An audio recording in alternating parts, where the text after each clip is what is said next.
Hello everyone, फिर से मैं आप सभी के लिए बहुत ही इंटरेस्टिंग न्यू ड्रामा लेकर आ गई हूँ। तो चलो जल्दी से वीडियो को लाइक कर दो और अभी तक आपने चैनल को सब्सक्राइब ना किया हो तो प्लीज कर दो। तो ड्रामा की शुरुआत होती है हमारी फीमेल लीड जिया के साथ, जो कि अभी पेड़ पे लटक के अपने आप को मारने की कोशिश करने जा रही होती है। वो हमें बताती है कि पिछली लाइफ में वो एक क्वीन थी, 3 साल तक अपने पूरे किंगडम को अकेले ही रूल कर रही थी और फिर फाइनली वो अपने मनपसंद के मैन के साथ शादी कर लेती है, जो कि उसका किंग बन जाता है। पर वेडिंग नाइट वाली रात कोई एक स्पाई आकर जिया को मार देता है और फिर वो रीबॉर्न होकर इस मॉडर्न ज़माने की लड़की की बॉडी के अंदर आ जाती है। और वो हमें बताती है कि वो जिस लड़की की बॉडी के अंदर आई है वो असल में इस फैमिली की अडॉप्टेड फेक डॉटर है और आज उसके मॉम डैड उनकी असली बेटी को घर लेकर आने वाले। वो सोचती है कि लेकिन ये सब का मुझसे कोई लेना देना नहीं है, मुझे तो बस अपनी पास्ट लाइफ में वापस जाना है, अपने किंगडम को संभालना है और अपने किंग के पास रहना है। फिर जिया यहाँ बेहोश होने लगती है और तभी हम देखते हैं कि उसके मॉम डैड यहाँ पर अपनी असली बेटी सूजी को घर लेकर आ रहे होते हैं और इसे वो लोग बता रहे होते हैं कि उन्होंने उसका रूम भी ऑलरेडी प्रिपेयर कर दिए और उसकी सिस्टर भी घर पे उसका इंतजार कर रही है। फिर वो लोग जैसे यहाँ पर जिया को झाड़ पे लटके देख लेते हैं तो जल्दी से जाकर उसे बचाने लगते हैं और कहते हैं कि तुम ये क्या करने जा रही थी। ये सब देखते हुए सूजी सोचती है कि अच्छा, तो ये फेक डॉटर का मरने का ड्रामा शुरू हो गया, ये तो बहुत ही इंटरेस्टिंग है। जी यहाँ पर फिर शॉक हो जाती है कि वो मर ही नहीं पाई, तो सोचती है कि उसे दूसरा तरीका यूज करना होगा। फिर वो भाग कर जाती है और अपना सर पत्थर पे लड़ा रही होती है। देखते हुए उसके मॉम डैड शॉक हो जाते हैं कि वो क्या कर रही है और जिया तो यही सोच रही होती है कि वो अभी भी नहीं मर रही है, तो वो अपसेट हो जाती है कि क्या अब वो वापस नहीं जा पाएगी। इसकी ये सारी हरकतें देखते हुए सूजी को काफ़ी शौक लग रहा होता है कि वो ये सब क्या करी जा रही है। फिर इसके बाद ये पूरी फैमिली साथ बैठकर खाना खा रहे होते हैं और जिया तो जल्दी जल्दी में सारा खाना ही खत्म कर जाती है। तो ये देखकर तो मॉम डैड भी शौक रह जाते हैं और फिर उसे पूछते हैं कि तुम ठीक तो हो ना। तो जिया हमें बता रही होती है कि अब वो इस बॉडी के अंदर रीबॉर्न हो ही गई है, तो अब वो इस बॉडी के साथ अच्छे से जीने की कोशिश करेगी। सोचती है कि अब मुझे इस फैमिली के साथ रहना है, तो मुझे इस फैमिली को जानना चाहिए। फिर वो कि ये ओरिजिनल ओनर के अडॉप्टिव डैड है जिनका नाम मिस्टर ली है। इन्हें देख कर ही लग रहा है कि इनका मिस फॉर्च्यून चल रहा है। इनकी फैमिली में जो इनका भाई है वो इनका बस फ़ायदा उठाने की कोशिश कर रहा है और इनकी कंपनी में भी इनकी कोई पावर नहीं चलती है। तो फिर तो ये तो कितने बेचारे हैं। वो फिर ओरिजिनल होस्ट की अडॉप्टिव मदर को देखती है और उनके बारे में सब पता लगा लेती है कि उनके हाथ की चोट देखकर और उनकी नज़रें देखकर ही पता लग रहा है कि उन्हें ऑर्डर देखकर बस लगता है लोग काम कराते हैं। और फिर वो सूजी की तरफ देखती है और कहती है कि इसकी नज़रें शार्प तो हैं, लेकिन देखकर लगता नहीं कि ये रिवेंज लेने में कोई हेल्प कर पाएगी। तो कोई बात नहीं, इस फैमिली को संभालने का बोझ अकेले मेरी कंधों पर है, मैं इन लोगों का रिवेंज लूँगी। फिर मॉम यहाँ पर सूजी और जिया दोनों को समझा रही होती है कि अब वो दोनों सिस्टर बन चुकी है, तो उन लोग को एक दूसरे का अच्छे से ख्याल रखना है और अच्छे से उनको ट्रीट करना है। जिया कहती है कि ऑफ कोर्स अगर ये मेरी बात सुन के अच्छे से रहेगी तो मैं इसको हमेशा प्रोटेक्ट करूँगी। और फिर वो टेबल पे खड़ी हो जाती है और कहने लगती है कि ओल्ड मिस्टर ली और ओल्ड मिसेस ली, आप दोनों को ही मैं बता दूँ कि अगर आप लोग मेरे अंडर में रहेंगे तो मैं किसी को भी आप लोग को बुली करने नहीं दूंगी। तब यहाँ पर उसकी हरकतें देखकर लोग शॉक हो रहे होते हैं और सूजी यहाँ पर इशारों में पूछ रही होती है कि इसे क्या हो गया। तो मॉम डैड फिर उसे बताते हैं वो लेक में गिर गई थी और जब से उसे होश आया है तब से वो आउट ऑफ माइंड हो चुकी है। तो वो लोग सूजी से कह रहे होते हैं कि तुम भी इसे बर्दाश्त कर लो। तभी इतने में फिर यहाँ पर हाउसकीपर आती है और बताने लगती है कि ओल्ड मैन का कॉल आया था, उन्होंने आपको ओल्ड हाउस बुलाया हुआ है और कहा है कि कुछ अर्जेंट मैटर है। तो फिर मॉम यहाँ पर सूजी के डैड से कह रही होती है कि हस्बैंड अब हम क्या करेंगे। कहते हैं कि कोई बात नहीं, आखिर हमें डरना नहीं चाहिए और सब चीज़ें फेस करनी चाहिए। तभी यहाँ पर जिया इन लोग का साथ देते हुए कह रही है कि एक मामूली सा फैमिली मैटर मेरे लिए कुछ भी नहीं है, आप लोग सब मुझ पे छोड़ दो और आप लोग को पैनिक होने की कोई ज़रूरत नहीं है। और वो सूजी के साथ ड्रिंक भी टोस्ट करती है। तो सूजी सोचती है कि ये सच में पागल हो गई है या फिर कुछ प्लॉटिंग कर रही है। फिर ये लोग जैसे ही ओल्ड हाउस पहुँचते हैं तो यहाँ पर सूजी की आंटी के इशारों पर मेड इन लोग के ऊपर गंदा पानी फेंकने जा रही होती है। तो जिया जल्दी से सूजी को पीछे कर देती है और फिर उस मेड को चिल्लाती है कि आखिर तुम्हारी हिम्मत कैसे हुई मेरी फैमिली के किसी भी मेंबर को बुली करने की। तो फिर यहाँ पर उसकी आंटी बताने लगती है कि इसे मैंने ऑर्डर दी थी। तो जिया को फिर इस आंटी को देखकर इस लड़की की मेमोरी में याद आ रहा होता है कि ये असल में उसकी मॉम को बुली करती रहती है और उसकी मॉम इन्हें अच्छे से सिस्टर इन लॉ बोलते हुए उनकी सारी बात सुनती है और हर काम करती है। पर ये आंटी फिर भी उसकी मॉम को चोट पहुंचाकर उन्हें बुली करती है और दूसरी तरफ उसके डैड को भी कंपनी में उनके बड़े भाई एक डॉग की तरह ट्रीट कर रहे होते हैं और उसे कह रहे होते हैं कि तुमसे ज़्यादा अच्छे से काम तो एक डॉग भी कर लेगा, तुम तो कोई काम की नहीं हो। और ये जो उसकी कजिन सिस्टर लेना वो तो उसे हमेशा ही बुली करती आई है। तो जब यहाँ पर जिया को पता लगता है कि इस ओरिजिनल ओनर की इस फैमिली को इस तरीके से बुली किया गया है, तो वो बहुत गुस्सा होती है और उन्हें चिल्लाती है कि तुम मेरे लोगों को बुली करना चाहती हो। वो उनके ऊपर हाथ उठाने जा रही होती है, पर सूजी जल्दी से जिया को पकड़ के रोकती है और ये आंटी फिर बताने लगती है कि मैं बस इस विलेज से आई हुई लड़की को फैमिली में आने के लेसन सिखा रही थी, समझी। तो जिया और सूजी की मॉम यहाँ पर उनसे कहने लगती है कि सिस्टर इन लॉ, आखिर सूजी मेरी सगी बेटी है, तो उसे अगर कुछ लेसन सिखाना भी होगा तो हम सिखाएंगे, आप कौन होती हो। तो ये आंटी फिर उनकी बेइज्जती करने लगती है कि अगर तुम इतना ही अच्छे से अपनी बेटी को सिखाना जानती तो तुमने अपनी इस अडॉप्टेड डॉटर जिया को बिगाड़ी ना होती कि ये खुद को मारने की कोशिश करके अपना लाफिंग स्टॉक बन चुकी है। और फिर वो कहती है कि वैसे भी अब तो तुम्हारी ये रियल बेटी आ गई है ना, तो इस फेक डॉटर को क्यों रखी हुई हो, वो भी इतना अच्छे से जैसे कि ये भी तुम्हारी रियल है। देखो अब अच्छा रहेगा कि इसे जल्दी से निकाल दो। तो फिर यहाँ पर डैड भी चिल्लाते हैं कि सिस्टर इन लॉ आपको ऐसा नहीं बोलना चाहिए, यून और सूजी दोनों ही मेरे लिए मेरी प्रीशियस डॉटर है और मैं दोनों में कोई फ़र्क नहीं करता। तो फिर यहाँ पर उनके भाई उन्हें चिल्लाते हैं कि तुम्हारी हिम्मत कैसे हुई अपनी सिस्टर इन लॉ से ऐसे बात करने की। तो जिया को तो गुस्सा आ रही होती है, पर यहाँ सूजी उससे पकड़ के रखती है। फिर इतने में यहाँ पे ग्रैंडपा आ जाते हैं और वो चिल्लाते हैं कि यहाँ पे क्या हंगामा चल रहा है, और फिर वो अपने दोनों बेटों को स्टडी रूम में चलने के लिए बोलते हैं। और फिर आंटी यहाँ पर सूजी और जिया की मॉम को ऑर्डर देने लगती है कि मेरी बेटी लिन को एप्पल खाना है, तो जाओ इसके लिए किचन में से कट करके लेकर आओ, और हाँ आप किचन में जा ही रही हो तो डिनर भी प्रिपेयर कर देना, क्योंकि मेरी बेटी को तुम्हारे ही हाथ का बना हुआ खाना ज़्यादा पसंद है। तो यहाँ पर सूजी की मॉम चुपचाप ऑर्डर सुनकर किचन में कुकिंग करने चली जाती है, और फिर आंटी इन दोनों से कहती है कि तुम लोग खड़ी क्यों हो। वो सूजी से कहती है कि अब तुम फैमिली के रूल के हिसाब से न्यू कमर हो, तो इसलिए तुम्हें फैमिली के बड़ों को टी सर्व करना चाहिए, यही फैमिली रूल्स होते हैं। और फिर यहाँ पर उनकी बेटी लिन भी कहने लग जाती है कि जिया तुम भी ऐसी खड़ी मत रहो, जाओ मेरे लिए गर्म पानी लेकर आओ, और हाँ उसके बाद फिर मेरी मॉम के पैर में मसाज दो। ये सब सुन कर यहाँ पर जिया को बहुत ज़्यादा गुस्सा आने लग जाता है कि उसने इन्हें बहुत बर्दाश्त कर ली, वो अब इन्हें छोड़ेगी नहीं। तभी यहाँ पर सूजी उसे रोकती है और उसे बताती है कि अगर वो लोग खुद पहले किसी को मारते हैं तो उन्हें 3 साल की सज़ा हो सकती है, तो इसलिए अगर सामने वाला बंदा पहले अटैक करे तो उन्हें कुछ नहीं होगा। तो जिया कहती है कि अच्छा ऐसा है क्या, फिर मैं समझ गई। दोनों फिर एक दूसरे को इशारा करते हुए एक एक ग्लास गर्म पानी लाकर इन लोग के ऊपर डाल देती है। तो यहाँ पर लिन और उसकी मॉम को शौक लगता है और वो यहाँ पर जिया के ऊपर हाथ उठाने जा रही होती है, तो जिया उन्हें सीधा थप्पड़ लगाती है और कहती है कि सिस्टर अब तो मैंने ठीक करी हूँ ना, इसने मुझे बुली करने की कोशिश करी तो मैंने बस रिटर्न में इसे मार के अपने आप को प्रोटेक्ट करी हूँ। सूजी कहती है कि हाँ बिल्कुल सही, और वो मन में खुश होती है कि मेरी ये सिस्टर तो बहुत ही इंटरेस्टिंग है, मैंने तो पहले इसे गलत समझ ली थी। यहाँ लिन और उसकी मॉम दोनों को बहुत ज़्यादा गुस्सा आता है और लिन ऑर्डर देने लगती है कि कार जल्दी यहाँ पर आओ और इन दोनों को पानी के टैंक में डाल दो। तो फिर सूजी और जिया दोनों साथ में कहते हैं कि लगता है तुम लोग को बहुत प्यास लगी है, और फिर ये दोनों इन लोग को पकड़ के लेके जाते हैं और फिश टैंक में इनका मुंह डाल देते हैं और इन दोनों को बार बार डुबाने लगते हैं। तभी यहाँ पर फिर लिन का भाई उसे प्रोटेक्ट करने आता है, तो जिया जल्दी से उसे रोक के रखती है। और फिर तभी इतने में यहाँ पर ग्रैंडपा और जिया के डैड और भाई दोनों आए होते हैं और ग्रैंडपा चिल्ला रहे होते हैं कि सब चल क्या रहा है। तो लिन जल्दी से रोते हुए उन्हें कंप्लेन करने लगती है कि ग्रैंडपा देख लो कैसे ये मुझे और मेरी मॉम को बुली कर रही थी और कितना इसने हमें मारी है। तो ग्रैंडपा फिर सूजी और जिया के डैड को चिल्लाने लगते हैं कि तुमने अपनी बेटियों को बिगाड़ दियो, देख लो इन्हें कैसे इन लोग को मार रही है, तो कल क्या फिर ये मुझे भी मारेंगी। तो जिया उन्हें चिल्लाती है कि ओल्ड मैन क्या आप इन लोगों की साइड ले रहे हैं। तो ग्रैंडपा गुस्सा हो जाते हैं और उसे लिन और उसकी मॉम से माफ़ी मांगने के लिए बोल रहे होते हैं। तो फिर वो चिल्लाती है कि मैंने कोई गलती नहीं करी हूँ, ये लोग मेरी मॉम और मेरी बड़ी सिस्टर को बुली कर रहे थे, तो मैंने बस उनकी साइड लेते हुए इन्हें सबक सिखाई हूँ, और क्या अपनी फैमिली को प्रोटेक्ट करना इतनी बड़ी मिस्टेक होती है। तो ग्रैंडपा तो डर जाते हैं कि ये कितने गुस्से में देख रही है। फिर वो ऑर्डर देते हैं कि देखो मत मारो इसे। तो हाउसकीपर जैसे यहाँ पर जिया को डंडे से मारने जा रहा होता है तो जिया डंडा ही छीन लेती है और फिर वो यहाँ पर घर की बहुत सारी चीज़ें तोड़ने लग जाती है और ग्रैंडपा के बहुत ही कीमती जेट को भी तोड़ देती है। तो वो तो शॉक में चले जाते हैं। फिर यहाँ पर आंटी चिल्लाते हुए कहती है कि रुको मैं अभी पुलिस को कॉल करती हूँ। तो जिया इन लोग को धमकी देती है कि कर लो, लेकिन याद रखना जब तुम्हारी इस फैमिली की बेइज्जती होगी ना तो तुम लोग की कंपनी के स्टॉक प्राइस गिर जाएंगे। तो ग्रैंडपा का फिर डर के मारे मुंह बंद हो जाता है और यहाँ पर मॉम जब तक खाना बनाकर वापस आती है तो शौक होती है कि यहाँ पर क्या चल रहा है। जिया कहती है कि मॉम कुछ नहीं, चलो अब खाना लेकर हम लोग घर चलते हैं। फिर सभी घर आ जाते हैं और सूजी इस बारे में जिया से पूछती है कि आज तुमने मेरी हेल्प क्यों करी, हम दोनों तो राइवल्स थे ना।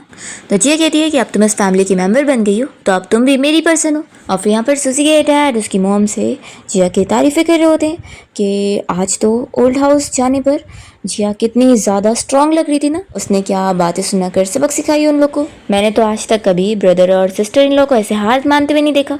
तो फिर मॉम कह रही होती है कि अभी हमें इस बात की फिक्र करनी चाहिए कि वो लोग अब हमसे कितना गुस्सा होंगे और पता नहीं किस तरीके से बदला लेंगे। जिया कहती है कि आप लोग फिक्र मत करो, अब जब तक मैं यहाँ पर हूँ मैं आप लोग को हमेशा सेफ रखूँगी। तो मॉम कहती है कि चलो जाने दो, और वो पूछने लगती है कि ये तो बताओ कि आखिर डैड ने आपको क्यों बुलाए थे। बताते हैं कि डैड ने मुझे जिया की लू फैमिली में शादी को रिप्लेस करके लिन की शादी करने की बात करने के लिए बुलाए थे। ये सुनकर मॉम को गुस्सा आता है, हमें बुली करने तक तो ठीक था, लेकिन अब वो लोग हमारी बेटी की शादी को भी छीनना चाहते हैं। तभी मेरी आंटी आकर बताने लगती है कि मिस्टर लू आए हुए हैं। फिर इतने में यहाँ पर लू आया होता है जो कि असल में अब जिया का फियांसी है। वो यहाँ पर उससे मिल रहा होता है और साथ ही साथ उसकी सिस्टर सूजी को देखकर कहने लगता है कि अच्छा तो ये आपकी रियल डॉटर सूजी है। तभी इतने में यहाँ पर जिया का जेट चमक रहा होता है तो वो यही सोच रही होती है कि ऐसा कैसे हो रहा है, लगता है मेरे साथ मेरा किंग भी यहाँ इस वर्ल्ड में टाइम ट्रेवल करके आ गया है। फिर लू इन लोगों से कहने लग जाता है कि अब आपकी रियल बेटी भी आ गई है और पुरानी अडॉप्टेड डॉटर भी है, तो मैं आखिर आपकी किस बेटी से शादी करूँगा।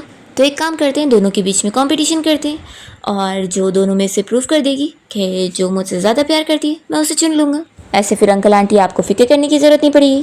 तो यहाँ पर सूजी और जिया कहते हैं कि हाँ हाँ, और वो दोनों फिर इसके मुँह पर एक एक पंच मारते हैं और दोनों ही उसे अच्छे सबक सिखाकर कह देते हैं कि उसने अपने आप को समझा क्या हुआ है कि वो उनसे शादी करने के बारे में सपने देख रहा है। उसे गेट लॉस्ट बोलते हैं, तो फिर वो डर के मारे यहाँ से भाग लेते हैं। तो मॉम डैड तो यहाँ पर शॉक हो जाते हैं कि अब तक तो हमारी बेटी जिया को ये लू बड़ा पसंद था, तो अब इसे क्या हो गया। जिया फिर कहने लगती है कि मेरे दिल में हमेशा मेरे किंग की जगह कोई नहीं ले सकता। तो सूजी सोचती है कि लगता है इसके पागलपन का एपिसोड फिर शुरू हो गया। फिर जिया को बहुत बुरा लग रहा होता है, वो सोच रही होती है कि पता नहीं आखिर उसका किंग कहाँ पर होगा और वो कहाँ सफ़र कर रहा होगा। दूसरी तरफ हम हमारे मेन लीड चैन को देखते हैं जो कि यहाँ पर पियानो प्ले कर रहा होता है और जिस बंदे ने उसे धोखा दिया होता है वो उसे बिल्कुल माफ़ नहीं करता और अपने गार्ड से कह देता है कि इसे लेकर जाओ और उसे हमेशा हमेशा के लिए चुप करा दो। तो वो लोग उसे पकड़ के लेके चले जाते हैं और वो बस फिर माफ़ी मांगता रह जाता है। फिर हम देखते हैं कि यहाँ पर असिस्टेंट इस बारे में शेन को बता रहा होता है कि उसे आज रात बर्थडे पार्टी के लिए जाना होगा। और दूसरी तरफ हम देखते हैं कि जिया भी अपनी सिस्टर सूजी और मॉम डैड के साथ यहाँ बर्थडे पार्टी के लिए पहुँचती है और इसे देखकर लिन को तो बहुत गुस्सा आता है और वो उसे बदला लेने का प्लान कर रही होती है। फिर इस पार्टी में शेन की बातें हो रही होती है कि वो कितना ज़्यादा रूथलेस पर्सन है। तो इस बारे में फिर सूजी भी जिया से डिस्कस कर रही होती है कि तुमने भी सुनी ना मिस्टर शेन के बारे में, तो अच्छा रहेगा कि उस जैसे रूथलेस पर्सन को तुम कभी प्रोवोक मत करना, ठीक है। तो जिया कह देती है कि इस दुनिया में ऐसा कोई मैन पैदा नहीं हुआ जो मुझे हरा सके। और फिर वो सोचने पड़ जाती है कि मुझे आखिर मेरे किंग की सेंट की स्मेल क्यों आ रही है। फिर हम देखते हैं कि शेन भी यहाँ गेट खोल के पार्टी में एंट्री कर रहे होते हैं और तभी इतने में वेटर जिया के कपड़े पे जानबूझ के ड्रिंक गिरा देता है और उसे सॉरी कहते हुए कहने लगता है कि मैं आपको चेंजिंग रूम की तरफ लेके चलता हूँ। तो जिया फिर सूजी से कहती है कि सिस्टर मेरी फिक्र मत करो, मैं आती हूँ। और फिर वो उस वेटर के साथ जाती है और वो कहता है कि आप यहाँ वेट करो, मैं अभी ड्रेस लेकर आता हूँ। तो वो तुरंत ही उसे यहाँ पर हेड डाउन करती है और उससे पूछती है कि तुम्हें यहाँ पर किसने भेजा है। तो फिर वो उसे उसकी कज़िन लिन का नाम बता देता है। ये सुनकर जिया को गुस्सा आती है कि लगता है कल मार खा के भी उसने सबक नहीं सीखी है और फिर वो इस वेटर को यहाँ से जाने दे देती है। तभी इतने में इस रूम में यहाँ पर एक बंदा आ जाता है उसे हैरेस करने के लिए और जिया समझ जाती है कि इसे लिन ने भेजी हुई है मेरी रेपुटेशन ख़राब करने के लिए। फिर वो उसे यहाँ किक करके मारने वाली होती है, पर इससे पहले यहाँ पर शेन आ जाता है और उस बंदे को पीछे से मार के उसे सबक सिखाता है। तभी जिया तो यहाँ पर शेन को देखती ही पहचान लेती है कि वही तो उसका किंग है। फिर वो तो यहाँ गलती से बेचारे को पैर से मार देती है और खुद ही उसे कहने लगती है कि तुम रो मत, मुझे पता है तुम मुझे देखकर कितने ज़्यादा खुश हुए होंगे और तुम कितने एक्साइटेड हो गए होंगे, तुम मुझसे इतना प्यार जो करते हो। ऐसे बोलकर वो जल्दी से उसे हक कर लेती है और कहती है कि पक्का तुम मेरी याद में मर गए होंगे ना, और फिर तुम मुझे ढूंढते हुए यहाँ भी पहुँच गए, बताओ मैंने भी तुम्हें बहुत ज़्यादा मिस करी हूँ। ऐसा बोलते हुए वो बेचारे को इतना टाइटली हक कर रही होती है कि उसे बहुत दर्द होता है। तो वो जल्दी से उसे दूर करता है और कहता है कि तुम्हें क्या गलतफहमी हो गई है। तो कहती है कि लगता है यहाँ पर टाइम ट्रेवल करते हुए तुम्हारी सोल को चोट लग गई है, इस वजह से लगता है तुम मुझे भूल गए हो, लेकिन कोई बात नहीं, तुम मुझे अच्छे से देखो, धीरे धीरे मैं तुम्हें याद आई जाऊंगी। तो वो तुरंत ही उसका हाथ पकड़ के उसे दूर करता है और कहता है कि ज़्यादा एक्टिंग करने की ज़रूरत नहीं है। क्या तुम्हें पता नहीं मैं कौन हूँ?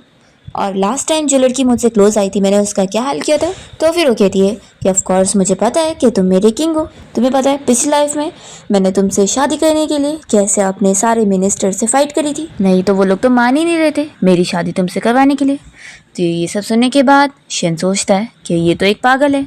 तो कहता है कि देखो ये तुम जैसी पागलों की जगह नहीं है। और फिर वो जाने लगता है। तो यहाँ पर जिया उसके पीछे से गर्दन पे मारते हुए उसे बेहोश कर देती है और उसे तुरंत ही पकड़ के कहने लगती है कि देखो तुम्हारा माइंड ठीक नहीं है तो मैं तुम्हें पैलेस लेके चलती हूँ ताकि तुम जल्दी रिकवर हो जाओ। फिर वो उसे अपने कंधे पर उठा के बाहर लेकर आती है। तो उसकी सिस्टर सूजी उसे देख लेती है और कहती है कि तुम ये क्या कर रही हो? मैंने बोली थी ना कोई भी ट्रबल मत करना। और आखिर ये कौन है? तो जिया फिर उसे दिखाने लगती है कि ये मेरा किंग है और मैं इसे पैलेस लेके जा रही हूँ ताकि ये जल्दी ठीक हो जाए। तो सूजी बताने लगती है कि अरे यही मिस्टर शेन है, वही रूथलेस पर्सन। तो अच्छा रहेगा इसे यहीं पर ही छोड़ दो।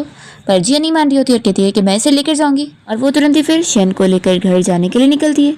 तभी इतने में यहाँ पर मॉम डैड आ जाते हैं और वो पूछने लगते हैं कि जिया कहाँ पर है, वो ठीक तो है ना?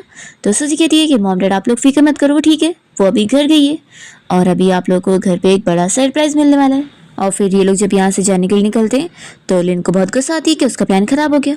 और फिर हम देखते हैं कि जिया यहाँ शेन के साथ जब रूम में होती है तो मॉम डैड और सूजी इन लोग को झाँक कर देख रहे होते हैं और डैड कहने लगते हैं कि वो इस शादी के लिए एग्री नहीं कर रहे हैं। और वो लोग फिर जिया से पूछते हैं कि आखिर ये बंदा है कौन? तो कहती है कि ये मेरा किंग है।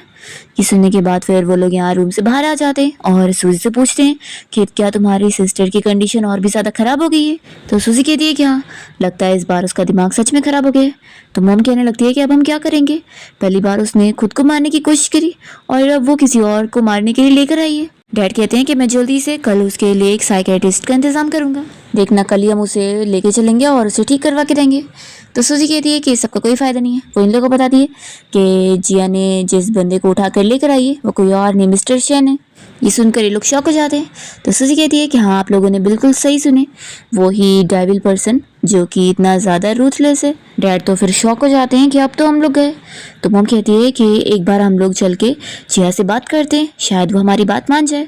फिर ये लोग जल्दी से जिया के रूम में आते हैं और इसे समझाने लगते हैं कि फीलिंग्स को धीरे धीरे कल्टिवेट किया जा सकता है और उनकी फैमिली ऐसे टाइप की नहीं है कि वो किसी को फोर्स लव करे। तो जिया कहती है कि आप लोगों ने बिल्कुल सही कहा है, ये बिल्कुल भी अच्छी हरकत नहीं है कि किसी को भी फोर्स किया जाए।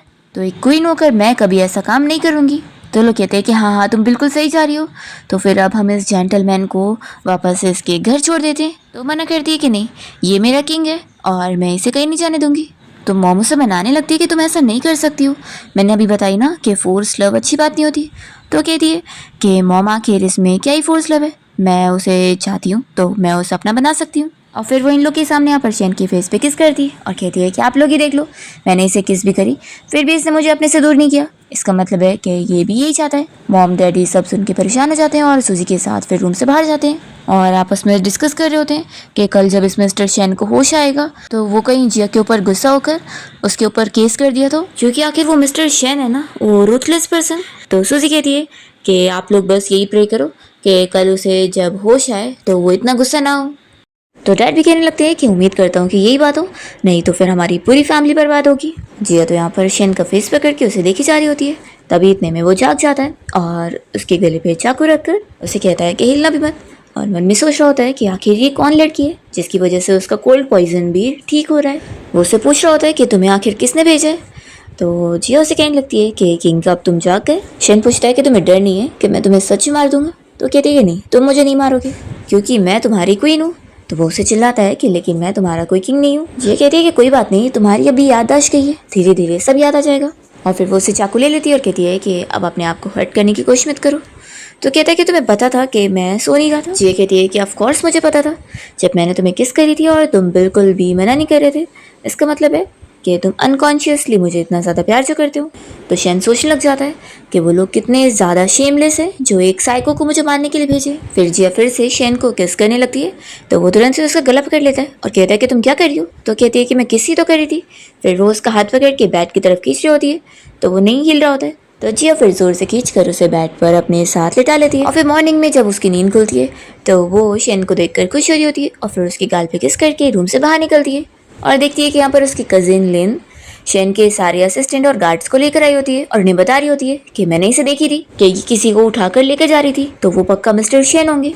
फिर असिस्टेंट गार्ड्स को अंदर जाने बोल रहा होता है, पर जिया जैसी उन्हें चिल्लाती है कि कोई अंदर नहीं जा सकता, तो वो लोग तुरंत ही घुटनों पे बैठ जाते हैं। ये देखकर असिस्टेंट भी शॉक हो जाता है कि ये लड़की है कौन जिसका ऑरा भी इतना ज्यादा स्ट्रांग है। पर लिन ने तो यहाँ पर पुलिस को भी लेकर आई होती है और वो कहने लगती है कि आप लोग जाकर अंदर चेक करो, जरूर इसने मिस्टर शेन को छुपाई होगी।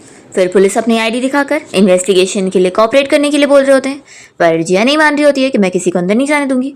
तो यहाँ पर शेन का असिस्टेंट गुस्सा होता है और गार्ड्स के साथ अंदर जाने को कहता है, तो वो उन्हें मार मार के इन्हें रोक लेती है और कहती है कि क्या कोई और करना चाहता है मुझसे फाइट।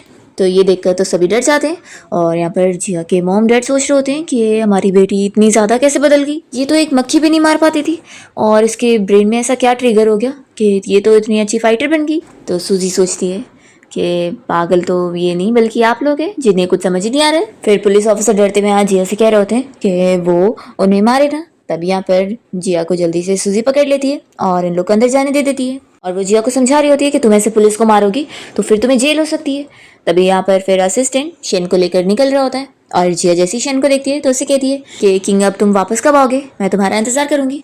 तो शेन इस पर कुछ नहीं कहता और चला जाता है। फिर जब वो अपने असिस्टेंट के साथ यहाँ कार में बैठता है तो असिस्टेंट कहने लगता है कि बॉस आखिर वो लड़की कितनी बड़ी साइको थी। तो शेन बता रहा होता है वो कह रही थी कि मैं उसका किंग हूँ। ये सुनकर असिस्टेंट कहता है कि फिर तो वो सच में बहुत ही बड़ी साइको है, फिर तो हमें उसे रास्ते से हटा देना चाहिए।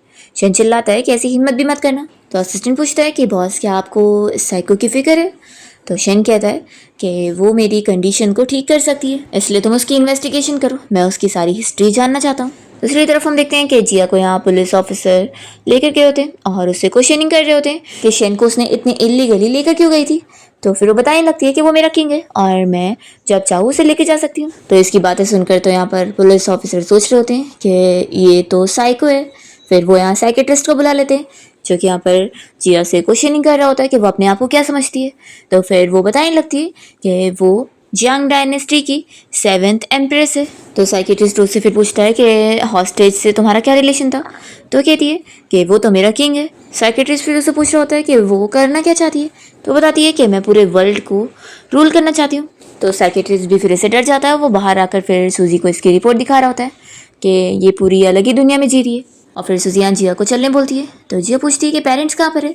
तो फिर सूजी बताती है कि उन्हें ग्रैंडपा ने बुलाए हुए कि तुमने कंपनी की इतनी बेइज्जती करवा दी हो तो वो सारे शेयर्स उन्हें रिटर्न करे। ये सुनकर जिया को गुस्सा आती है कि वो मेरे डैड को ऐसे बुली नहीं कर सकते। दूसरी तरफ डैड को यहाँ पर ग्रैंडपा और अंकल इसी बारे में समझा रहे होते हैं कि वो चुपचाप से साइन करके शेयर्स उन लोग को दे दे, नहीं तो फिर अच्छा नहीं होगा। वो लोग कहते हैं कि अब तुम अपनी उस डॉक्टरेट बेटी और शेयर्स में से एक को चूज़ कर लो और तुम ही सोच लो कि तुम्हें ज़िंदगी भर की वेल्दी लाइफ चाहिए या फिर वो यूजलेस लड़की चाहिए। सभी शेयर होल्डर्स भी फिर बातें करने लगते हैं।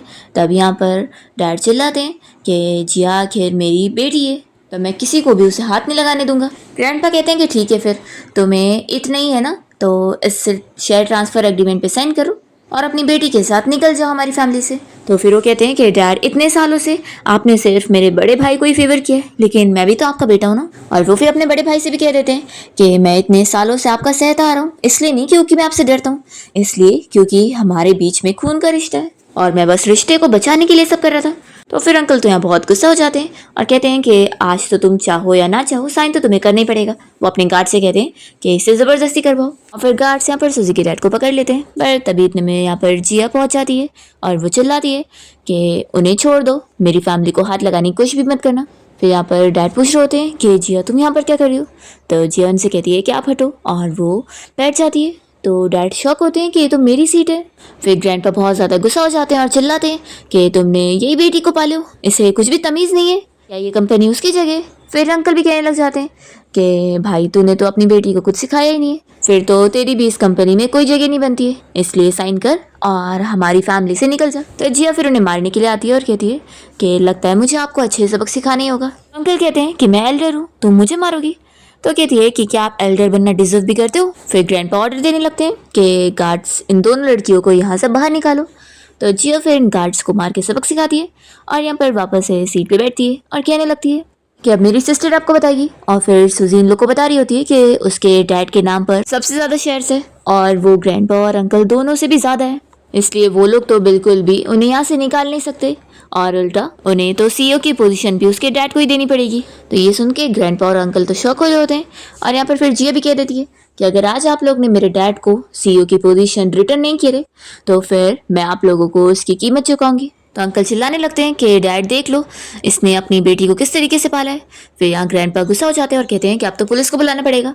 तब यहाँ पर जिया और कुछ बोलने चाहती है तो डैड उसे शांत करते हैं और अब अपने डैड और इस भाई को चिल्लाते हैं कि अब बस बहुत हो गया, आप लोग मुझे अब तक बुली कर रहे थे लेकिन अब आप लोग मेरी बेटी को बुली करने पर आ गए।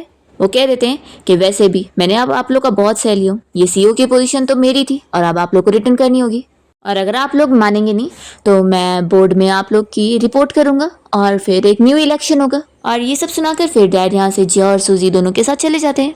फिर यहाँ पे ग्रैंडपा को तो शौक लग जाता है कि वो उन्हें कैसे सुना कर गए और यहाँ पर डैड जी और सूजी दोनों से पूछ रहे होते हैं कि क्या मैं बहुत ज़्यादा यूज़लेस हूँ कि मैं अब तक अपने भाई और अपने डैड को खुद को बुली करने दे रहा था और मैं इस लायक का भी नहीं था कि अपनी दोनों प्रीशियस डॉटर को बचा सकूँ। तो जिया फिर उनका हाथ पकड़ती है और कहती है कि आपने अभी हमको इतना प्रोटेक्ट करने की कोशिश करी है तो आप तो मेरी नज़र में सबसे ब्रेवेस्ट डैड हो। फिर घर आने के बाद डैड यहाँ पर मॉम और सूजी दोनों से आपस में डिस्कस कर रहे होते हैं कि हम लोग जिया को बिल्कुल भी रूम से बाहर निकलने नहीं दे सकते।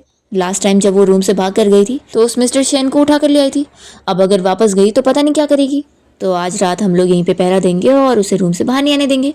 मॉम कहती है कि एक काम करते हैं, बारी बारी करते हैं, सबसे पहले मैं पहरा देती हूँ। तो डैड कहते हैं कि नहीं नहीं ये छोटा सा काम है मैं कर लूँगा।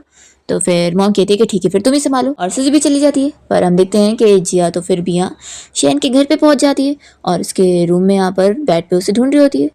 तभी इतने में शैन आता है और पूछता है कि तुम क्या ढूंढ रही हो। तो कहती है कि मैं अपने किंग को ढूंढ रही थी। पर फिर लाइट्स ऑन होती है तो वो देखती है कि वो तो यहाँ पर उसी से ही पूछ रहा था। वो पूछता है कि आखिर इतनी रात को तुम सोने के बजाय या मेरे घर पे क्या कर रही हो, क्या कुछ चोरी करने आई हो। तो कहती है कि हाँ मैं यहाँ पर तुम्हें चुराने के लिए आई हूँ। तो शौक होता है कि तुम क्या बोल रही हो। जी कहती है कि चलो यहाँ पर अभी कोई नहीं है हम लोग जल्दी से भाग लेते हैं। तो बता रही होती है कि क्योंकि मैं क्वीन हूँ और तुम्हें मेरी बात सुननी होगी। क्या तुम भूल गए हो तुम मुझे कितना ज़्यादा प्यार करते थे।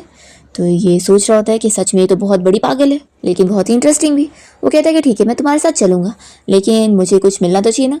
तो वो सोचती है कि ये चाहता है मैं इसे किस करूँ। फिर वो उसे यहाँ पर फोर्सली किस करने लग जाती है तो शैन भी फिर उसे नहीं रोकता है। तभी असिस्टेंट आकर जिया को चिल्लाता है कि मेरे यंग मास्टर को छोड़ दो। और फिर तभी इतने में शैन की तबीयत खराब होने लगती है तो असिस्टेंट तुरंत ही पुलिस को कॉल करता है। और फिर सूजी फिर से यहाँ जिया को पुलिस स्टेशन से पिक करने जाती है और कहती है कि तुम इतनी रात को सोने के बजाय यहाँ उसके साथ बाहर नाइट स्पेंड करने गई थी। जिया कहती है कि बिल्कुल नहीं, मैं तो बस अपने किंग को घर लाने गई थी और मैं इस बार तो बहुत ज़्यादा केयरफुल थी और किसी ने भी मुझे देखा भी नहीं था और पता नहीं कैसे फिर भी मैं पकड़ी गई। तो सूजी उसे बताती है कि इस दुनिया में सीसीटीवी कैमरा नाम की भी कोई चीज़ होती है जिससे तुम पकड़ी ही जाओगी। तो सूजी कहती है कि वैसे सिस्टर तुम्हें कैसे पता चला कि मैं यहाँ पुलिस स्टेशन में हूँ। तो सूजी बताती है कि मैंने गैस करी थी। तो जिया कहती है कि सच में फिर तो सिस्टर तुम कितनी एक्स्ट्रा ऑर्डिनरी हो। सूजी कहती है कि अब घर तो चलो हमें सोना भी है और फिर उसे लेकर जाती है। फिर हम देखते हैं कि शैन का डॉक्टर फ्रेंड उसका आकर चेकअप करता है और पूछता है कि आखिर उसको खून वाली उल्टी कैसे हुई। तो फिर असिस्टेंट बता रहा होता है कि ये उस साइको लड़की की वजह से हुआ है जो कि मेरे बॉस के पीछे पड़ गई है।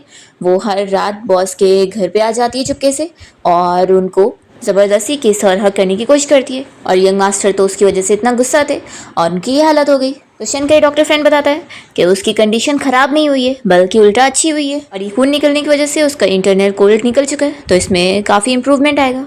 फिर इतने में यहाँ पर शैन को जैसी होश आने लगता है तो उसका फ्रेंड उसे पूछ रहा होता है कि मैंने सुना कि एक साइको लड़की तेरे से फ्लर्ट करने के लिए पीछे पड़ी हुई है। तो शैन गुस्सा होता है और कहता है कि बकवास मत कर नहीं तो फिर तेरा बजट मैं हाफ कर दूंगा। तो उसका फ्रेंड कहता है कि हाँ मैं समझ गया, ज़रूर वो लड़की तेरा थोड़ी ना फ़ायदा उठा रही थी, तो जानबूझ के उसे उठाने दे रहा था क्योंकि तुझे पता लग गया था कि उसकी वजह से तू ठीक हो रहा है। शैन इस बात पर एग्री करता है और कहता है कि अब तू यहाँ से जा। दूसरी तरफ हम देखते हैं कि मॉम यहाँ पर सूजी और जिया दोनों को साथ में शॉपिंग के लिए लेकर जाती है कि आज डैड ने कहा है कि हम जितनी चाहे उतनी शॉपिंग कर ले। तभी सूजी यहाँ जिया से पूछती है कि तुम्हें क्या हुआ है, तुम्हें क्यों इतनी अपसेट हो। तो वो बताती है कि मुझे अपने किंग की फिक्र हो रही है कि वो क्या कर रहा होगा अभी। तो सूजी फिर यहाँ ज़बरदस्ती जिया को पकड़ के लेके जाती है। यहाँ पर हम देखते हैं कि मॉम जब यहाँ एक बैग शॉप में अपने लिए बैग पसंद कर रही होती है तभी जल्दी से यहाँ पर लेन और उसकी मॉम आ जाते हैं और वो लोग उनसे वो बैग छीन कर कहने लगते हैं कि हमें भी खरीदना चाहिए। तो यहाँ पर मॉम उनसे पूछती है कि सिस्टर इन लॉ आखिर आप लोग ऐसा क्यों कर रहे हैं, मुझे जो चीज़ पसंद आ रही है आप लोग वही क्यों छीन रहे हैं। तो फिर आंटी यहाँ पर कह देती है कि मेरी बेटी को तुम्हारी पसंद की चीज़ें पसंद आती है तो फिर आखिर इसे तो मैं देख ही रहूँगी ना। वो उस बैग को पैक करने बोलती है। फिर इतने में यहाँ पर लिन नाटक करने लगती है कि मॉम देख लो मेरे कपड़े कैसे गंदे हो गए। तो फिर वो कहती है कि कोई बात नहीं, तुम्हारी आंटी है ना, ये तुम्हारे लिए अब भी क्लीन करके देगी। फिर वो कहने लगती है कि सिस्टर इन लॉ देख लो मेरी बेटी के कपड़े और शूज़ कैसे गंदे हो गए, तो तुरंत ही इसे क्लीन करो। फिर मेरे पास जो एक बैग है उसमें से मैं तुम्हें दे दूंगी। तो अब यहाँ पर भीड़ लग जाती है और सभी ये सब देखते हुए बातें करने लगते हैं। तो लिन कहती है कि आंटी आप ऐसे खड़ी होकर देख क्या रही हो, आप तो हमेशा मेरी मॉम की नौकर बन के घूमती है ना और उनकी सारी बातें सुनती है, तो आप क्या प्रिटेंड कर रही हो। तभी इतने में जिया और सूजी यहाँ पर आते हुए देख लेते हैं और उन्हें बहुत गुस्सा आती है कि उनकी मॉम को ये लोग बुली कर रहे हैं। फिर भी ये आंटी अभी मान नहीं रही होती है और वो कहने लगती है कि तुम्हारी बेटी ने जो करी थी उसकी सज़ा तो तुम्हें भुगतनी पड़ेगी, तो जल्दी से शूज़ क्लीन करो। तो फिर मॉम सोचने लगती है कि सिस्टर इन लॉ कोई अच्छी नहीं है और अगर मैंने अभी इनकी बात नहीं सुनी तो ये दोनों मेरी बेटी को परेशान कर सकती है। फिर वो टिश्यू लेकर क्लीन करने जा रही होती है। तभी इतने में जिया पीछे से लिन के ऊपर वेजिटेबल फेंक के मारती है। तो लिन चिल्लाती है कि तुम कर क्या रही हो, और फिर वो इसके मुंह पे पूरे बाल्टी का सारा गार्बेज भी डाल देती है और इसे अच्छे सबक सिखाती है और कहती है कि लगता है तुम दोनों ही भूल चुकी हो कि लास्ट टाइम मैंने तुम लोग को कैसे फिश टैंक में डाल के सबक सिखाई थी। फिर मॉम यहाँ पर जिया की ये सारी चीज़ें देखकर खुश होती है और उसके पास आ जाती है और जिया उनके साइड लेते हुए इन्हें चिल्लाती है कि तुम लोग की हिम्मत भी कैसे हुई मेरी मॉम को तुम जैसी दोनों चुड़ैलों के सामने नील डाउन करवाने की। तो फिर ये आंटी बहुत गुस्सा होती है और वो गार्ड्स को ऑर्डर देने लगती है कि तुम लोग खड़े क्या हो, इन दोनों लड़कियों को सबक सिखाओ। तो फिर मॉम कहने लगती है कि ऐसा मत करो। तो जिया कहती है कि मॉम आप फिक्र मत करो, आप बस पीछे खड़ी रहो। और फिर वो और सूजी मिलकर कहते हैं कि चलो अब इनसे निपटते हैं, और फिर दोनों यहाँ सारे गार्ड से फाइट करना शुरू कर देते हैं और गार्ड्स को मार के नीचे गिरा देते हैं। तो फिर ये सब देखकर सभी लोग इन लोग की तारीफ कर रहे होते हैं कि ये दोनों लड़कियाँ कितनी अमेजिंग है। और फिर यहाँ पर लेना और उसकी मॉम डर रहे होते हैं और कहने लगते हैं कि हमारे पास मत आना। जिया पहले तो अपनी इस आंटी को मार के साइड करती है और वो लिन से कहती है कि तुम ही थी ना जो मेरी मॉम को अपने शूज़ क्लीन करने के लिए बोल रही थी। तो लिन कहती है कि मैं बस मजाक कर रही थी। तो जिया उसे थप्पड़ लगाती है और कहती है कि तुम्हारी हिम्मत भी कैसी हुई ऐसा मजाक करने की। फिर जल्दी से उसकी मॉम आकर कहने लगती है कि तुम लोग मेरी बेटी को ऐसे बुली नहीं कर सकते हो, रुको मैं अभी पुलिस को कॉल करती हूँ। तो सूजी कहती है कि कर लो, लेकिन फिर पुलिस को भी पता लग जाएगा कि ट्रबल तुम लोग ने पहले क्रिएट किए थे। तो ये आंटी मानने को तैयार नहीं होती है कि तुम बकवास मत करो, हमने कुछ नहीं करे, तुम्हारे पास तो कोई एविडेंस ही नहीं है। तो सूजी फिर उन्हें एविडेंस सिखाती है कि उन्होंने अभी इनका वीडियो रिकॉर्ड कर ली थी।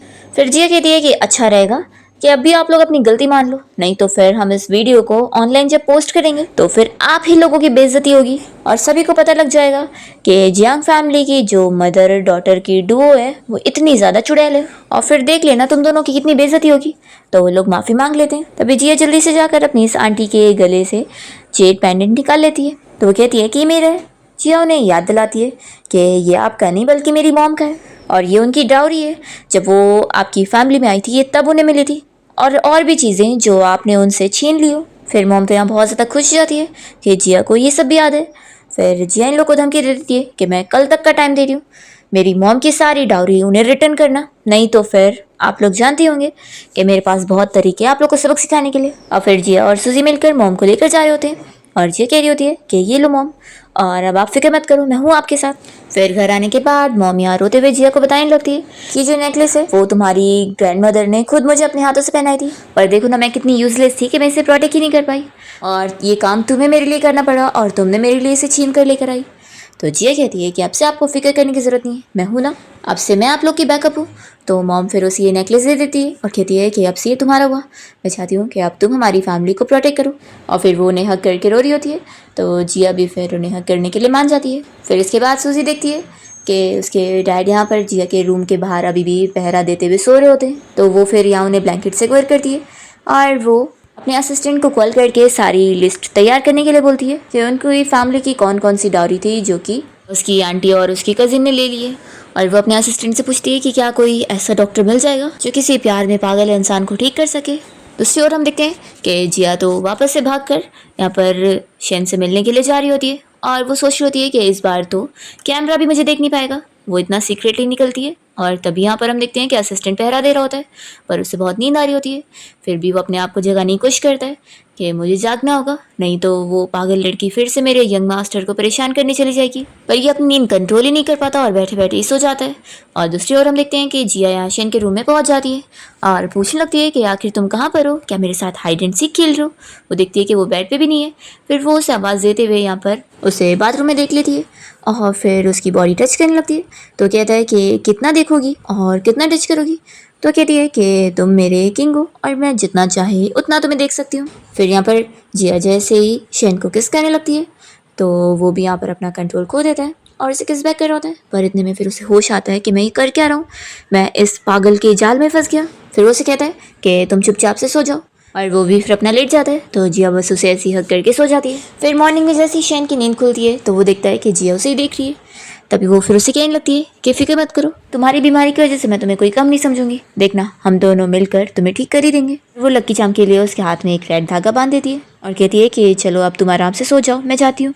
और फिर वो उसके फोरहेड पे किस करने के बाद यहाँ से विंडो से निकल के भाग जाती है। तो फिर शेन सोचता रह जाता है कि सब कोई उससे या फिर डरता है या फिर उसके खिलाफ प्लानिंग करता है, लेकिन सिर्फ जिया ही एक है जो उसे पैम्पर कर रही है। तो वो तो बहुत ज़्यादा खुश हो रहा होता है। तभी इतने में असिस्टेंट उसके रूम में आता है तो उसे इस रेड धागे को पहना देखकर वो सोचने लगता है कि वो पागल यहाँ पर फिर कैसे आ गई। और फिर असिस्टेंट तो ये देखकर शॉक हो जाता है कि शेन तो उस रेड धागा को देखकर इतना खुश है। तो ये समझ जाता है कि बॉस भी उस लड़की के प्यार में पागल हो चुके हैं। फिर हम देखते हैं कि जिया जब यहाँ शेन के घर पे से कूद के भाग रही होती है तभी उसे यहाँ पर लू मिल जाता है और वो कहने लगता है कि तुम पक्का यहाँ पर मेरे लिए आई होगी ना। जिया तो उसे कोई भाव नहीं दे रही होती है। तभी वो उसका हाथ पकड़ लेता है और फिर इतने में शेन यहाँ पर आकर इन लोग को दूर करता है। तो लू कहता है कि अंकल आप, तो लू फिर यहाँ से जाने से पहले जिया से कहता है कि मेरा इंतजार करना, मैं भी आता हूँ। और फिर वो भाग जाता है। तो जिया फिर शेन को देखकर खुश होने लगती है। वो उसे कहता है कि तुम उसका इंतजार कर रही थी। तो कहती है कि आखिर मैं उसका इंतजार क्यों करूँगी। तो फिर शेन पूछ रहा होता है कि क्या तुम दोनों क्लोज हो। जिया कहती है कि अच्छा लगता है तुम जेलस हो रहे हो। शेन बहुत ज़्यादा गुस्सा हो जाता है कि अगर तुम दोनों के बीच में इतना ही क्लोज रिलेशनशिप है और इतना ही अच्छा है तो फिर आखिर तुम मेरे पीछे क्यों लगी रहती हो। और वो सोचता है कि आखिर मैंने ये सब क्या बोल दिया, अपने दिल की सारी बात। तो फिर जिया उसे बता रही होती है कि मैं तुम्हारे पीछे इसलिए आती हूँ क्योंकि मैं सिर्फ और सिर्फ तुम्हें लाइक करती हूँ। तो पूछता है कि तुम मेरे और लू में से किसे चूज़ करोगी। जिया कहती है कि आखिर तुम अपने आप को उस लू से क्यों कंपेयर कर रहे हो, वो तो एक स्कम बैग है और तुम्हारे कंपैरिजन में वो कुछ भी नहीं, तुम तो मेरे किंग हो। शेन कहता है कि उम्मीद है कि तुम ये याद रखोगी। फिर जिया उसे किस करके कहती है कि ठीक है अब मैं चलती हूँ, आज मुझे कुछ ज़रूरी काम है तो इसलिए शायद आज रात में लेट आऊँगी, ऐसा बोल के वो चली जाती है। फिर शेन यहाँ स्माइल कर रहा होता है। तभी इतने में उसका असिस्टेंट उसे एक इन्वेस्टिगेशन की रिपोर्ट ला कर देता है जिसे पढ़कर फिर शेन को पता लगता है कि उसके नेफ्यू लू और जिया की इंगेजमेंट फिक्स है और जिया उसकी फियांसी है। ये पढ़कर ही वो शॉक होता है। तभी असिस्टेंट बताने लगता है कि वैसे जिया अपनी फैमिली की बस अडॉप्टेड बेटी है तो अब ये इंगेजमेंट उनकी फैमिली की रियल बेटी के साथ होगी, यानी कि सूजी के साथ। लेकिन असिस्टेंट बताता है कि उसे अंदर की खबर मिली है कि लू तो असल में जिया की कजिन लिन के साथ सीक्रेट अफेयर चला रहा है। तो फिर ये सुनकर ये खुश हो जाता है कि ये तो अच्छी बात है, वो लू और लिन एक दूसरे के लिए परफेक्ट मैच है ना। तो असिस्टेंट भी एग्री करता है कि बॉस आप बिल्कुल सही कह रहे हैं। फिर हम देखते हैं कि जिया और सूजी साथ मिलकर यहाँ पर अपने ग्रैंडपा के घर पे पहुंच जाते हैं और उन लोगों से कह देते हैं कि वो लोग आज अपना कर्जा लेने के लिए आए। तो ग्रैंडपा चिल्ला रहे होते हैं कि कैसा कर्जा। तो यहाँ पर जिया और सूजी यहाँ पर पूरी लिस्ट बताते हैं कि उन लोग ने पूरे 3 मिलियन की चीज़ें उनके मॉम डैड से लिए जो कि उन्हें रिटर्न करनी पड़ेगी, नहीं तो कल ये बात फिर न्यूज़ में जाएगी तो उनकी फैमिली का नाम खराब होगा। फिर आंटी यहाँ पर एक बैग लेकर आती है जिसके अंदर वो सारी ज्वेलरीज वगैरह रखी हुई है। सूजी उन सभी को चेक करती है और कहती है कि इसमें से पूरे 6 आइटम गायब है और वो उसका प्राइस रेट भी बता देती है। तो जिया कहती है कि मैं बहुत ज़्यादा फेयर पर्सन हूँ, अब जितनी चीज़ें गायब है आपको उन सारी चीज़ों की करंट वैल्यू हमें देनी होगी और प्लस उसके ऊपर के भी पैसे देने होंगे क्योंकि उसकी आगे की वैल्यू भी तो बढ़ती ना, और इसलिए वो पूरा उनसे 150 मिलियन मांग रही होती है। तो ये सुनने के बाद आंटी चिल्लाती है कि क्या तुम हम लोग को लूट रही हो। लिन भी चिल्लाने लगती है कि तुम लोग हम लोग को ब्लैकमेल कर रहे हो, ऐसा नहीं कर सकते। तो जिया फिर सूजी से कहती है कि सिस्टर तुम तुरंत ही न्यूज़ को कॉल लगाओ। तो फिर सूजी तुरंत ही रिपोर्टर को कॉल लगाकर इन लोगों के बारे में बता रही होती है कि बहुत बड़ी न्यूज़ है, चियांग फैमिली की जो डॉटर इन लॉ है वो अपनी सिस्टर इन लॉ की चीज़ें चुरा कर उससे धोखा दे रही है और दोनों माँ बेटी मिलकर ये सब कर रहे हैं। तभी ये सब सुनते हुए ग्रैंडपा चिल्लाते हैं कि इन लोगों की चीज़ें इन्हें रिटर्न करो। तो यहाँ पर जिया के अंकल कह रहे होते हैं कि डैड आखिर ये लोग सिर्फ थोड़ा सा पैसा नहीं बल्कि 150 मिलियन डॉलर मांग रहे हैं। तो ग्रैंडपा की तो तबीयत खराब हो रही होती है और वो चिल्लाते हैं कि मैं अपनी और बेइज्जती नहीं सह सकता और वो चले जाते हैं। और फिर जिया सूजी इन लोग को पैसे देने के लिए टाइम देकर अपना चले जाते हैं। तो यहाँ पर फिर अंकल आंटी को थप्पड़ लगाते हैं और उसे चिल्लाने लगते हैं कि तुमने मेरा सब खराब कर दिया, और गुस्से में कह देते हैं कि अब तुम जाकर सीधा रूम में रहो, और बाहर निकली ना तो अच्छा नहीं होगा, बिना मेरी परमिशन के तुम कहीं नहीं जा सकती। तो फिर यहाँ पर लिन और उसकी मॉम को बहुत गुस्सा आता है। लिन पूछती है कि मॉम अब हम क्या करेंगे, तो इसकी मॉम कहती है कि हम उस जिया को छोड़ेंगे नहीं। और फिर यहाँ पर जैसे ही मॉम घर पे सारे अपनी डाउरी वगैरह देखती है तो खुश हो जाती है कि जो उन लोगों ने ले लिए थे वो जिया और सूजी ने वापस लाए। जिया यहाँ पर उन्हें कार्ड भी देती है और कहती है कि मॉम उन लोगों ने $150 मिलियन भी जो आपके लिए थे वो दे दिए, अब आप अपनी इन सारी चीज़ों को अच्छे से संभाल के रखो और कभी वापस खो मत देना। तो फिर मॉम रोते हुए कह रही होती है कि मैं याद रखूंगी। और फिर मॉम एक जेड ब्रेसलेट उठाती है और बताने लगती है कि ये ग्रैंड मदर ने मुझे दी थी, और मुझे लगता है कि ये 2 इसलिए क्योंकि मेरी दोनों प्यारी बेटियों के लिए। फिर वो एक एक दोनों को दे देती है। फिर वो बता रही होती है कि हम लोगों ने सोचे थे कि सूजी की आने की खुशी में एक वेलकम पार्टी रखेंगे, वो भी नेक्स्ट फ्राइडे को, तो तुम लोग क्या बोलते हो। तो दोनों ही एग्री कर रहे होते हैं। तो मॉम खुश होती है और कहती है कि मैं जाती हूँ, पार्टी की तैयारियां करती हूँ। फिर जिया को याद आता है कि अरे मैं तो अपने किंग को भूल ही गई। फिर वो तुरंत ही उसे ढूंढने के लिए निकल जाती है और सूजी सोच रही होती है कि सच में वो कितनी ज़्यादा प्यार में पागल है। फिर जिया जब रास्ते में जा रही होती है तो उसे दिखता है कि कुछ गुंडे यहाँ पर एक बंदे को पीट रहे होते हैं। तो उसे गुस्सा आती है कि आखिर मैं क्वीन हूँ तो ऐसे कैसे मैं किसी के ऊपर जुल्म होते हुए देख सकती हूँ। वो तुरंत ही उससे प्रोटेक्ट करने जाती है और यहाँ पर इन सारे गुंडों को फाइट करके उन्हें हरा देती है। तो वो बस देखते रह जाता है। जिया फिर उसे कहती है कि तुम दिखने में भी अच्छे और अच्छे फाइटर भी हो, तो मेरे लिए काम करोगे। वो उसे अपना कार्ड देती है और कहती है कि मैं रोज़ मिस्टर लू के घर के पास तुम्हें मिल सकती हूँ, तो तुम जब ठीक हो जाना तो मुझसे मिलने आना। और फिर ये बोलकर वो जा रही होती है। तो वो आवाज़ देकर पूछता है कि तुम आखिर कौन हो। तो जिया बताती है कि मैं जियांग डायनेस्टी की 7th किंग हूँ, और वो अपना नाम बताते हुए जाती है। और याद रखना कि मैंने तुम्हारी जान बचाई हो तो तुम्हारा मेरे ऊपर कर्जा है। तो ये सोचता है कि ये लड़की पागल है क्या, लेकिन वैसे वो कितनी ज़्यादा स्ट्रांग थी और इतनी इंटरेस्टिंग भी। फिर हम देखते हैं यहाँ पर शैन बेहोश होता है और उसका डॉक्टर फ्रेंड उसका ट्रीटमेंट करने में लगा होता है, पर नीडल लगाते ही वो पूरा कोल्ड हो जा रहा होता है।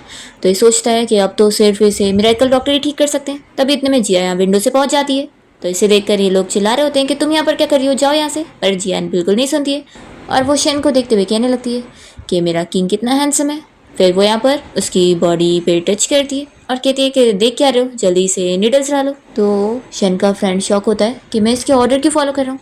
फिर वो जैसे ही नीडल लगाता है तो शौक होता है कि अब बिल्कुल भी वो नीडल कोल्ड नहीं हो रहे हैं और काम कर रहे हैं, और जिया के टच करने से तो वो उल्टा ठीक हो रहा है। तो वो कहता है कि आखिर तुम कौन हो जिसकी वजह से इसके ऊपर कोई गलत इफेक्ट नहीं हो रहा बल्कि वो ठीक हो रहा है। फिर जिया जैसे ही शेन को उठाने जा रही होती है तभी वो जाग जाता है और कहता है कि तुम फिर से मुझे चुराने आई हो। तो जिया कहती है कि मैं बस अपने किंग को अपने पैलेस लेके जाना चाहती हूँ ताकि वो वहाँ पर ठीक हो। तो वो कहता है कि इस बार मैं खुद तुम्हारे साथ चलने को तैयार हूँ। तो जिया फिर खुशी से जल्दी से शेन को उठाने लगती है और ये देखकर उसका असिस्टेंट और फ्रेंड दोनों ही शॉक हो रहे होते हैं और सोचते हैं कि हम क्या देख रहे हैं, बॉस तो सच में प्यार में पागल हो चुके हैं। शेन का फ्रेंड सोच रहा होता है कि ये वही रूथलेस बनता है जिससे सब कोई डरा करते थे। और फिर जिया यहाँ से शेन को उठाकर लेकर चली जाती है और ये लोग बस देखते रह जाते हैं।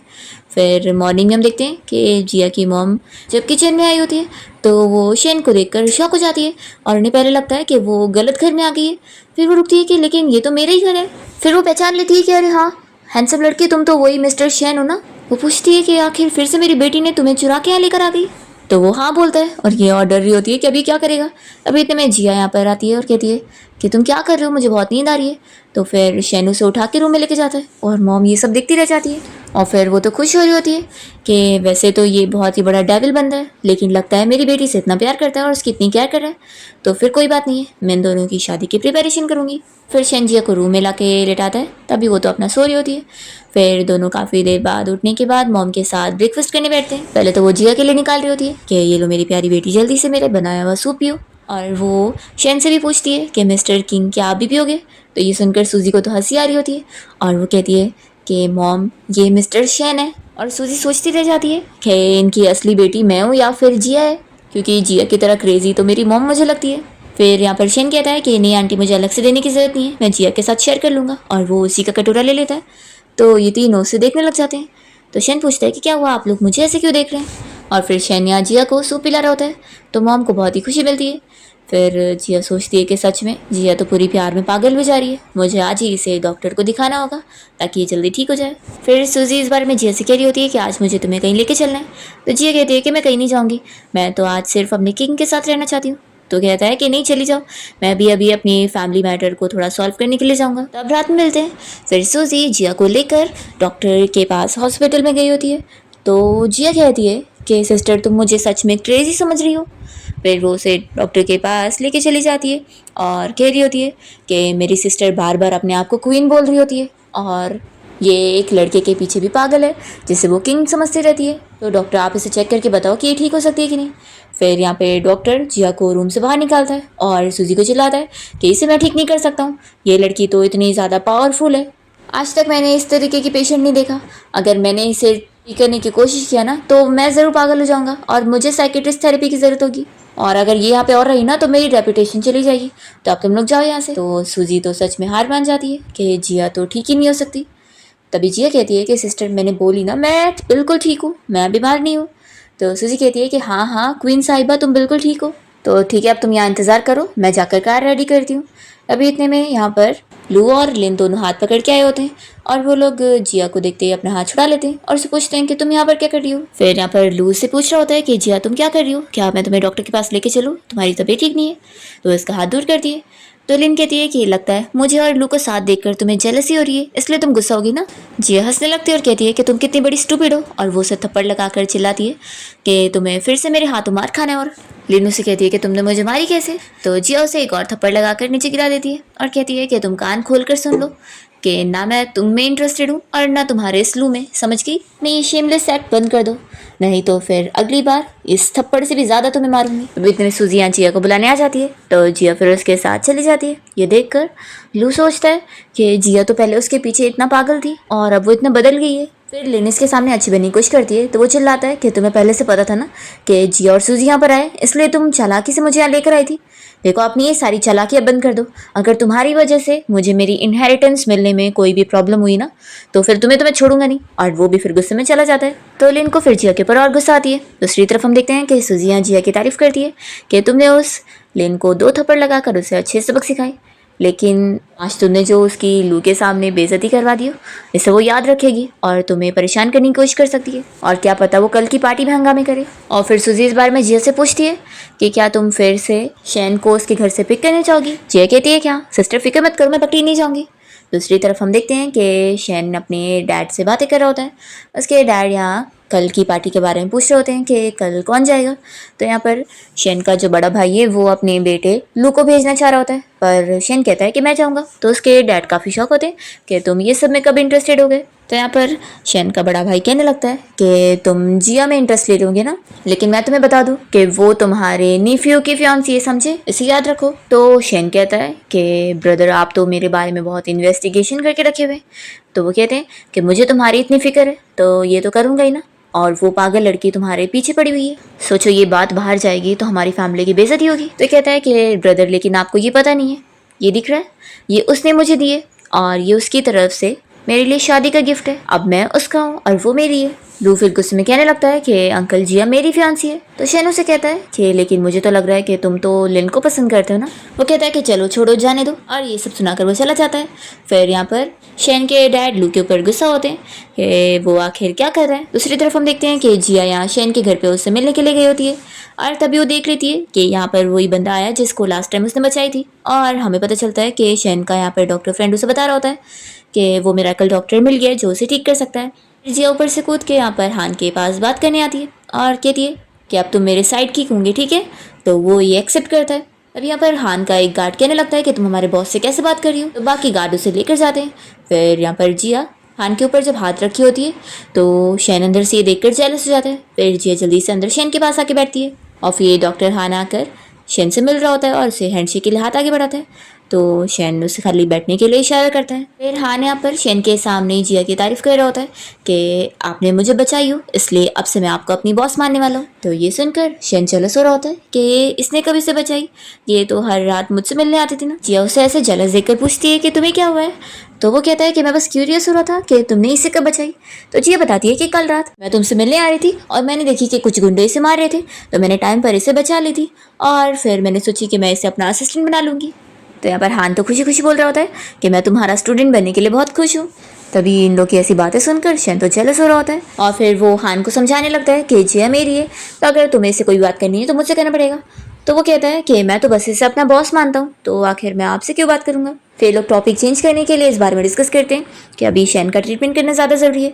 फिर हान यहाँ पर शेन का ट्रीटमेंट कर रहा होता है। फिर इसके बाद सभी यहाँ से चले जाते हैं और जिया शेन के पास बैठकर उसका ख्याल रख रही होती है। तभी इतने में उसे अपनी मॉम की कॉल आती है और वो उसे घर पे बुला रही होती है। तो जिया कहती है कि ठीक है मैं आती हूँ, और फिर वो शेन को किस करती है और कहती है कि अब मुझे जाना पड़ेगा। तो वो कहता है कि तुम इतनी बड़ी प्लेयर हो जो मेरे साथ खेलने के बाद अब जाना चाहती हो। जिया कहती है कि किसने कहा मैं अकेले जा रही हूँ, और फिर वो उसे उठा के यहाँ पर ब्लैंकेट से कवर करके लेके जा रही होती है। और यहाँ पर शेन का फ्रेंड और असिस्टेंट ये सब देख लेते हैं और कहने लगते हैं कि शेन को तो ये सब करने में बहुत मज़ा आ रहा है। फिर इसके बाद जिया जब यहाँ शेन को यहाँ इस ब्लैंकेट में डाल के घर लेकर आई होती है तो उसके मॉम डैड नाटक करते हैं कि तुमने डिलीवरी लेकर आई हो, लाओ हम तुम्हारी मदद कर दें। तो कहते कि नहीं मैं उठा लूँगी। तभी इतने में मेड आंटी यहाँ पर शेन का हाथ देख लेती है और कहने लगती है कि मैडम इसने तो किसी इंसान को पकड़ के लेकर आई है। तो जल्दी से मॉम डैड बहाना बनाते हैं कि नहीं नहीं ऐसा तुम्हें गलत दिख रहा है, तुम्हें हेलुसिनेशन हो रहा है और कुछ नहीं। और फिर वो मेड को जल्दी से लेकर जाती है और यहाँ पर जिया के डैड से पूछते हैं कि वो जिंदा तो है ना। तो जिया कहती है कि हाँ वो तो है। तो फिर ये कहते हैं कि ठीक है फिर उसका ख्याल रखना, और वो चले जाते हैं। फिर मॉर्निंग में जब शेन की नींद खुलती है तो जिया तुरंत ही से एक्सप्लेन करने लगती है कि देखो आज मेरे घर पे पार्टी है ना, तो इसलिए मुझे तुम्हें लाना पड़ गया क्योंकि मैं रुक नहीं सकती थी। तो कहता है कि देखो अब तुमने मुझे लेकर आई हो तो तुम्हें मेरी रिस्पॉन्सिबिलिटी लेनी पड़ेगी। जी ये सुनकर खुश हो जाती है और तुरंत ही फिर शेन को किस करने लगती है। फिर लंच के टाइम पे हम देखते हैं कि शेन भी इन लोग के साथ बैठकर ही खाना खा रहा होता है और जिया उसे खिला रही होती है और उसके मॉम डैड और सूजी इन लोग को ही देख रहे होते हैं। फिर जिया शेन को खिलाने के बाद इन लोग से कहती है कि आप लोग भी खाओ। तो वो लोग भी अपना खाने पे फोकस करते हैं और जिया बहुत ज़्यादा खुश हो रही होती है कि इस लाइफ में भी उसे अच्छा ही लग रहा है और अब तो उसका किंग भी उसके साथ है। और फिर शेन भी यहाँ पर जिया को अपने हाथ से खाना खिला रहा होता है। तो इन दोनों को खुश देखकर मॉम डैड बातें कर रहे होते हैं कि दोनों कितनी परफेक्ट जोड़ी लग रहे हैं। फिर पार्टी में हम देखते हैं कि मॉम डैड यहाँ पर सूजी को सभी से मिलवा रहे होते हैं कि ये उनकी सगी बेटी है जो कि इतने सालों बाद अब उन्हें मिल गई है। और फिर वो यहाँ पर जिया को भी स्टेज पर बुलाते हैं और बताते हैं कि ये उनकी अडॉप्टेड बेटी है तो क्या हुआ, हमेशा उनकी बेटी रहेगी, और वो उसके नाम पे 10% शेयर भी कर रहे होते हैं। तो ये सुनने के बाद यहाँ पर लिन के मॉम डैड और ग्रैंडपा को भी गुस्सा आती है और वो लोग कहने लगते हैं कि एक आउटसाइडर को तुम शेयर्स कैसे दे सकते हो, क्या तुम पागल हो चुके हो, ये तो तुम्हारी खुद की बेटी भी नहीं है। तो यहाँ पर जिया के मॉम डैड उन लोग को चिल्लाते हैं कि वो लोग उनकी बेटी के बारे में ऐसा नहीं बोल सकते, और जिया भी फिर इन लोगों को अच्छे से थप्पड़ मारते हुए सबक सिखाती है। इसके बाद फिर ग्रैंडपा गुस्सा हो जाते हैं और ये लोग के साथ चले जाते हैं। और फिर लू के डैड यहाँ पर जिया के बजाय सूजी की शादी उनके बेटे लू से बात कर रहे होते हैं, पर सूजी भी साफ मना कर देती है कि मैं और मेरी सिस्टर हम दोनों में से कोई भी तुमसे शादी करना नहीं चाहता। तभी यहाँ पर इस पार्टी में बहुत सारा गिफ्ट लेकर हान आया होता है और वो ये सारा गिफ्ट जिया की सिस्टर सूजी के लिए लेकर आया होता है। और यहाँ पर सूजी से मिलकर वो बहुत ज़्यादा शौक होता है कि वो लोग तो पहले भी मिल चुके हैं। फिर जिया इन लोग की जोड़ी देखकर खुश हो रही होती है कि लगता है कुछ हिस्ट्री इन लोग के बीच में। फिर यहाँ पर वो शेन के पास आती है और फिर नेक्स्ट डे हम देखते हैं कि लू वापस से यहाँ पर जिया के घर पे पहुंच जाता है और वो शेन से भी झगड़ा कर रहा होता है कि अंकल ये मेरी फियांसी, आप इसे मुझसे नहीं छीन सकते। जिया तो लू को थप्पड़ मार के उसे सबक सिखाती है और शेन के साथ यहाँ से चली जाती है। फिर रात में हम देखते हैं कि जिया इस बारे में शेन को बता रही होती है कि वो लोग असल में पिछली लाइफ में किंग और क्वीन थे और उन दोनों का प्यार पिछली लाइफ से ही है। तो फिर ये सब स्टोरी जानकर शेन भी बिलीव कर लेता है और फिर वो नेक्स्ट मॉर्निंग अपने असिस्टेंट से बात करता है कि वो जिया को मैरिज प्रपोजल देना चाहता है। और फिर जिया और शेन बाहर घूमने जाते हैं और अपनी डेट एंजॉय कर रहे होते हैं। तभी जब दोनों यहाँ किस कर रहे होते हैं तभी यहाँ सूजी और हान भी आए होते हैं और वो लोग कहते हैं कि हम लोग नहीं देख रहे हैं, तुम लोग अपना कंटिन्यू करो। और फिर हम देखते हैं कि मॉम डैड यहाँ बहुत ज़्यादा खुश होते हैं कि जिया और शेन भी साथ में खुश है और उनकी दूसरी बेटी सूजी भी भान को डेट कर रही है। और फिर फाइनली दोनों कपल साथ में होते हैं और शेन तो यहाँ जिया को फिर शादी के लिए प्रपोज भी कर देता है। जिया फिर उससे तुरंत ही हाँ बोल देती है और इसी के साथ इस ड्रामा की हैप्पी एंडिंग होती है।